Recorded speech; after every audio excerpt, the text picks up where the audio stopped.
भन्नाट kitchen tips. नमस्कार मैत्रिणींनो. आजच्या धावपळीच्या जीवनात स्वयंपाकघरातील काही छोट्या छोट्या टिप्स आपल्या कामाला खूप सोपं आणि सुटसुटीत बनवतात. त्याचबरोबर घरातील लहान मुलांना पौष्टिक पदार्थ सहजपणे खायला घालण्यासाठी या टिप्स उपयोगी पडतात. म्हणूनच आपण अशाच काही उपयुक्त आणि महत्त्वाच्या किचन टिप्स पाहणार आहोत, ज्या तुमच्या रोजच्या स्वयंपाकात नक्की मदत करतील. आता बघूया आपण पहिली टिप. पहिली टिप आहे, प्रत्येक भाजी चविष्ट आणि पौष्टिक बनवण्यासाठी त्यामध्ये पालक, पुदिना, कोथिंबीर, आलं आणि लसूण हे सर्व सामान प्रमाणात घेऊन त्याची बारीक पेस्ट तयार करून ठेवावी. भाजी बनवताना या पेस्टचा 1 चमचा प्रत्येक भाजीमध्ये घालावा, ज्यामुळे भाजीची चव वाढते आणि पालकाची चव वेगळी न लागल्यामुळे मुलांच्या पोटातही पौष्टिक पालक सहज जातो. आता बघू आपण दुसरी टिप. दुसरी टिप आहे, मटार घरात नसताना पर्याय म्हणून कधीकधी मटार उपलब्ध नसते, पण काही भाज्या मटारशिवाय अपूर्ण वाटतात. अशा वेळी बाजारातून वाळलेले हिरवे वाटाणे आणावेत. हे वाटाणे पाण्यात भिजवून रात्रभर फ्रीजमध्ये ठेवावेत. बाहेर न ठेवता फक्त फ्रीजमध्येच ठेवावेत. सकाळी हे वाटाणे अगदी ताज्या मटारसारखे फुलून तयार होतात. अगदी आपण ताजी मटारच वापरतो की काय असे आपल्याला वाटते. आता बघूया आपण तिसरी टिप. तिसरी टिप आहे माझी, मुलांसाठी पौष्टिक टिक्की. ही टिपसुद्धा खूप महत्त्वाची आहे, कारण यापासून आपल्याला भरपूर प्रमाणात प्रोटीन पण मुलांना मिळते. वरती सांगितल्याप्रमाणे तयार केलेली हिरवी पेस्ट. आपण पहिली टिप जी पाहिली त्यामध्ये आपण हिरवी पेस्ट तयार केलेली आहे. तर हिरवी पेस्टपासून आपण हराभरा सोयाबीन, म्हणजे सोयाबीनला ती हिरवी पेस्ट लावून आपण ती डीप फ्रायसुद्धा करू शकतो, सॅलो फ्राय करू शकतो, किंवा पनीरला लावून त्यापासून पनीर टिक्कीसुद्धा बनवता येते. अगदी पौष्टिक अशी पनीर टिक्की बनते. मग अशा टिक्क्या मुलं आवडीने खातात आणि त्यामध्ये पालक असल्याचे त्यांना जाणवतही नाही आणि मुलांच्या पोटामध्ये पालक जातो आणि अशा प्रकारची टिक्की तर मुलं आवडीने खातात. आणि हे सोयाबीन जरी मुलं खात नसले तरी सोयाबीन मिक्सरमध्ये बारीक करून सुद्धा आपण त्याची टिक्की बनवून देऊ शकतो. बघणार आहोत आपण चौथी टिप.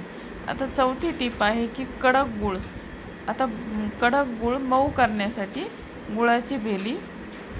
गुळाची भेली ही खूप कडक असते आणि चिरताही येत नाही. तर काय करायचे, गूळ एका डब्यात ठेवावा. त्यावर ब्रेडचे 2 स्लाईस ठेवावेत. डबा घट्ट बंद करून 5-6 तास ठेवावा. नंतर ब्रेड स्लाईस काढून टाकावी. ब्रेडचे स्लाईस काढून टाकल्यानंतर गूळ अगदी मऊ होतो आणि सुरीने तो सहज आपल्याला कापता येतो. आपण बघूया 5वी टिप. पाचवी टिप आहे, घरच्या घरी गवती चहाची पावडर. गवती चहाच्या 2-3 जुड्या आणाव्यात. 2 ते 3 दिवस फॅनखाली चांगल्या सुकवाव्यात. नंतर मिक्सरमध्ये बारीक करून पावडर तयार करावी. चहा बनवताना 1 चमचा पावडर घालावी. यामुळे बाजारात मिळणाऱ्या रेडीमेड गवती चहाच्या पावडरसारखा सुगंधी आणि चविष्ट चहा तयार होतो. बघणार आहोत आपण 6वी टिप. 6वी टिप आहे कढीपत्ता. कढीपत्ता वर्षभर टिकवण्यासाठी कढीपत्ता जास्त प्रमाणात आणून सावलीत सुकवून घ्यावा आणि हवाबंद बरणीत भरून ठेवावा. वापरताना 2-3 मिनिट पाण्यात भिजवून घेतल्यास तो पुन्हा ताजा झाल्यासारखा वाटतो. याची पावडरही तुम्ही तयार करून ठेवता येते. तुम्ही तयार करून ठेवू शकता आणि भाजीमध्ये 1-1 चमचा पावडर घातल्यास चवही छान येते आणि कढीपत्ता हा पौष्टिकही असतो. आपण बघणार आहोत 7वी टिप. 7वी टिप आहे, गूळ आणि शेंगादाण्यांचा लाडूंना पौष्टिक स्पर्श. गूळ आणि शेंगादाण्याचे लाडू तयार करताना त्यामध्ये 1 चमचा आहळीव घ्यायचे आणि ते नारळाच्या पाण्यात भिजत ठेवायचे आणि भिजून ते हलके भाजून या लाडूमध्ये टाकायचे. त्यामुळे शरीराला भरपूर प्रमाणामध्ये आयर्न लोह मिळण्यास मदत होते.